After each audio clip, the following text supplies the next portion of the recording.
ito ngayon yung sitwasyon sa LRT Santolan. In the history ng LRT Santolan ngayon lamang, napakaraming tao. Napakaraming tao. Yan. Hanggang sa dulo. Yan.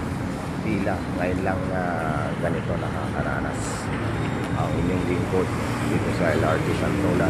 Bukod pa sa walang aircon ang LRT2 kahit Santolan ay ganito pa kahaba yung pila ngayon dito sa LRT.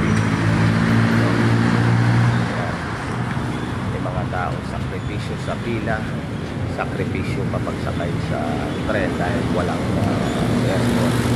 Ito yung hirap na araw-araw na naranasan sa awa ng Diyos, sa ginawa ng Diyos araw-araw. Kaya ito yung sitwasyon na naranasan namin sa LRT Santolan. Yan. Yan. Tambay. Yun. Yan, makikita nyo yung haba pamaypay mo ngayon. Yan ang realidad nangyayari dito sa Line 2 LRT Santolan. Napakahaba ng pila. Kabilaan po ang pila dito sa LRT Line 2. Kanina pa kami nakapila dito. Hanggang ngayon ay mga 30 minuto na ang habaan ng pila. Ito po yung mga realidad nangyayari sa araw-araw.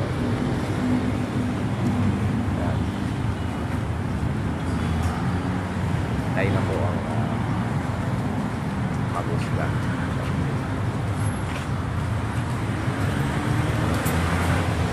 Yan na, kayo na maghusga. Mahirap magkomento.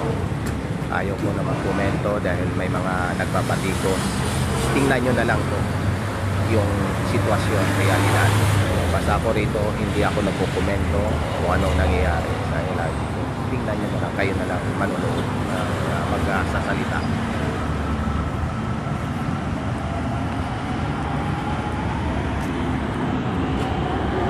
Yan, bukod sa walang aircon, ito yung sakripisyo nararanasan namin. Haba ng pila, pagdating pa sa LRT train, wala pang aircon. Diyos ko po, mahabagin.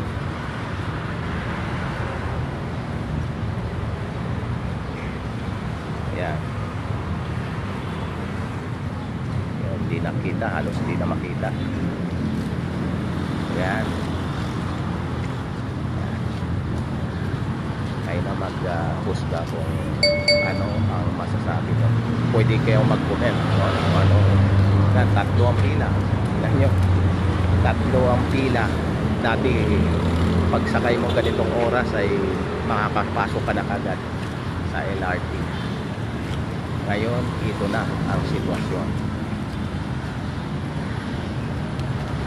Yan.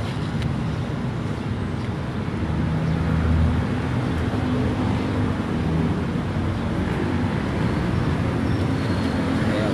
Meron pa roon, pumila. Ayan.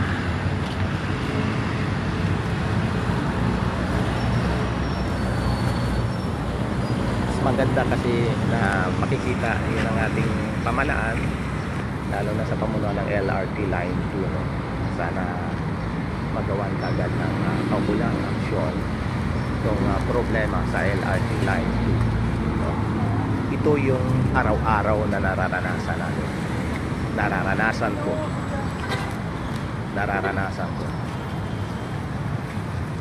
tatlo ang pila. Hindi pa yan, hindi pa ito ang sakripisyo, hindi pa to, dahil pagsakay namin walang aircon.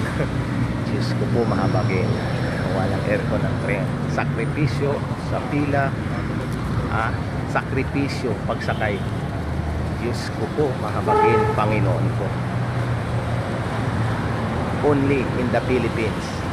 Pag pumunta ka sa Hong Kong, pumunta ka sa Singapore, Thailand, Japan, hindi ganito ang sitwasyon. Dahil ako'y nakarating na sa ibang bansa, nakita ko yung sitwasyon sa Hong Kong, sa Thailand, sa Singapore. Ayan, hindi ganito yung sitwasyon. Ayan, yun. Tatlo. Oh. Ang kailangan lang dito, isang drum na pasensya ang kailangan. Kung wala kayo, 4 na. Ang katwiran, Lunes daw. Araw-araw, Lunes, hindi ganitong sitwasyon. So, sumasakit araw nung nakaraang buwan. No? Nakaraang buwan lang. Nung mga 3 months, hindi ganitong sitwasyon. Ngayon lang, dati yung sitwasyon. Yan. Yan. Ganyan kahaba. Ayan. Only in the Philippines, no? Hindi lang itong sakripisyo na naranasan namin. Pagsakay pa namin sa tren, wala pang aircon. Wala pa pong aircon. Oo, grabe. Buti na lang di ako empleyado ng pareho. Tama ka, Amor Birata. Buti hindi ka empleyado. Dahil kung empleyado ka, Amor, ganito ang sitwasyon mo. Ako araw-araw itong sitwasyon ko. Okay lang yung pila haba ng pila dahil okay yan. Ito pila lang ng mga lalaki. Doon yung pila ng mga babae hindi pa kasama.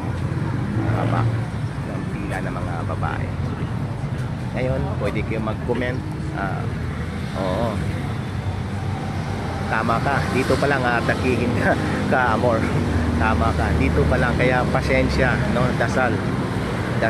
Ang baon ko, dasal at pasensya ang baon. Kailangan dito, baon mo araw-araw, pasensya at dasal. Dasal.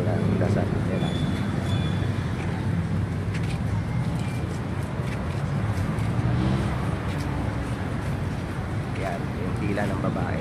Hindi ko nakunan yung pila. Mga lalaki pa lang to. Yung pila. Yan, 30 minutes na kami pumipila. 30 minuto. Isipin nyo. Ayan, yung mga babae sa kabila. Ayan. Mag-isip sana ng opisyal ng gobyerno kung paano solusyonan to. Ayan. Ipinakita ko ito hindi para patikusin, kundi dapat ay gawan ng ugulang aksyon, no? Yung mga opisyal ng gobyerno.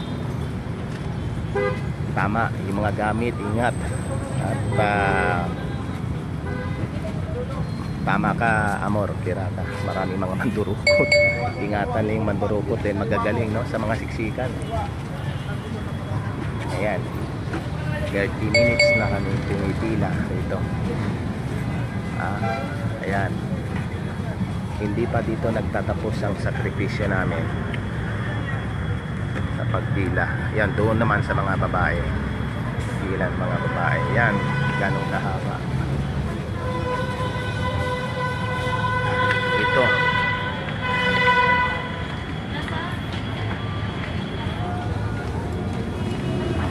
Baon, pasyensya at dasal. Ang baon mo dito. LRT Line 2.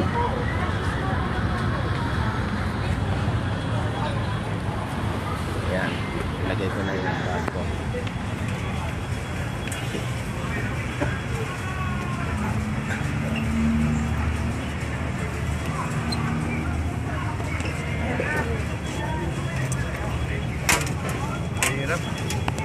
Hirap talaga, no? Hirap sa labas para ma-media. Ayan, ma-media. Ayan, dito na hindi na kailangan media. Dahil live na tayo sa Facebook. Ano po? Media daw.